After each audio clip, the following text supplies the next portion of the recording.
Today, we're diving into the story of Ida B. Wells, a journalist, activist, and all-around powerhouse whose fight for justice literally changed the course of American history.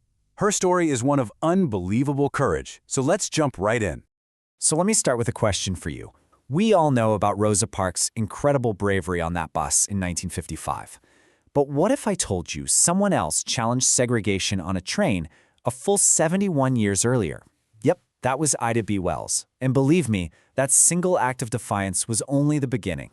This quote right here, this is the core of everything she stood for. For Ida, the single most powerful weapon you could wield against injustice wasn't a sword or a gun. It was the truth, just shining a bright, undeniable light on the horrors people were trying to hide in the dark.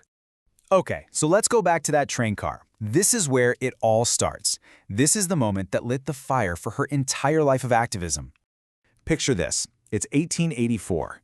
Ida Wells is just 22 years old, working as a teacher in Memphis. She does what anyone would do. She buys a first-class ticket for the ladies' car. She paid her fare. She had every right to be in that seat. But the conductor comes along and orders her to move to the segregated smoking car, the crowded, dirty one. And right there, in that moment, she just said no. She refused to give up the seat she had paid for. And for that simple act of refusal, she was met with pure violence. It took multiple men to physically drag her off that train. And here's the part that really gets me. As this was happening, as she was being humiliated, the white passengers on the train actually applauded. It was a public spectacle. So what does she do? She doesn't just let it go. She sues the railroad company. And you know what? She wins. In 1887, she gets a $500 settlement. But that feeling of victory didn't last long. Just a few months later, the Tennessee Supreme Court stepped in and overturned the whole thing. So here's the crucial turning point. The legal system had completely failed her. But did she give up? No way. She pivoted. She picked up a pen, took on the name Iola, and realized she had a new weapon: journalism. If the courts wouldn't deliver justice, she would expose injustice for the entire world to see.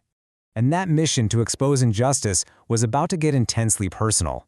A horrific tragedy would soon transform her work into an all-out crusade against the terrifying practice of lynching. In 1892, something absolutely terrible happened. 3 of her close friends, Thomas Moss, Calvin McDowell, and Henry Stewart, were lynched by a white mob. And what was their supposed crime?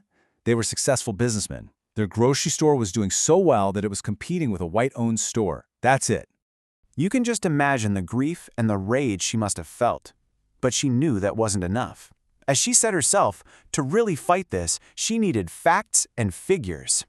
She had to go beyond emotion and arm herself with cold, hard proof that nobody could argue with. So she became a true investigative journalist. She traveled into the Deep South, which was incredibly dangerous, going to lynching sites and interviewing witnesses, and her findings were like a bombshell. She discovered that the #1 excuse for lynching, this myth about black men raping white women, was a complete and total lie. She proved the real reasons were to punish black economic success and to crush any black political power. Well, you can guess how the people in power reacted to her telling the truth.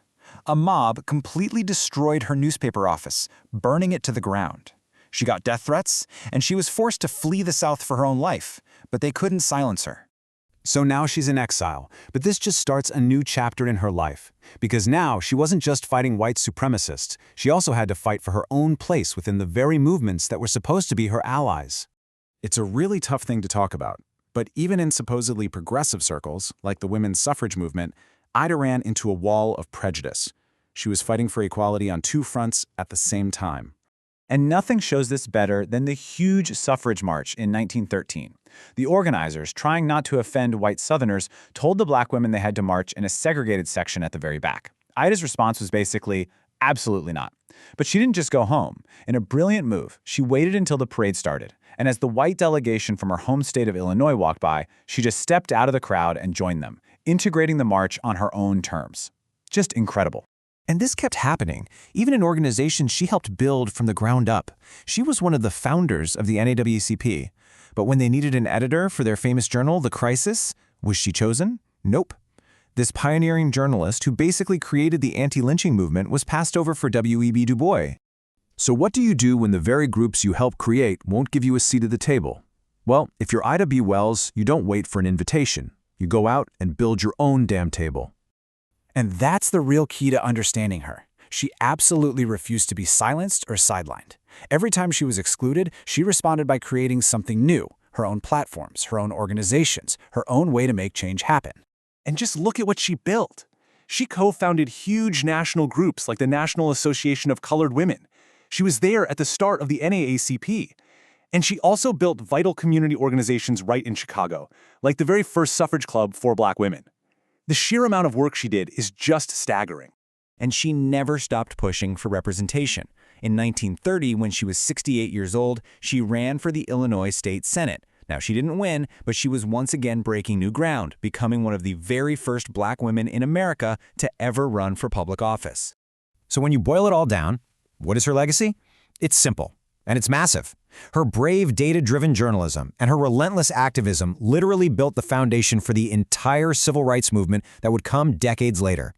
But for decades, her name was basically erased from the history books. And you have to ask why. Well, it's because she was a Black woman who was outspoken, who refused to back down, and who challenged absolutely everyone. She made people uncomfortable, and for a long time, the history books just pushed her to the side. And that really brings us to the final question, one for you to think about. We know for a fact that her work was foundational to one of the most important movements in American history. So why is it that even today her story is still so often unsung? It's a question that makes you think, doesn't it?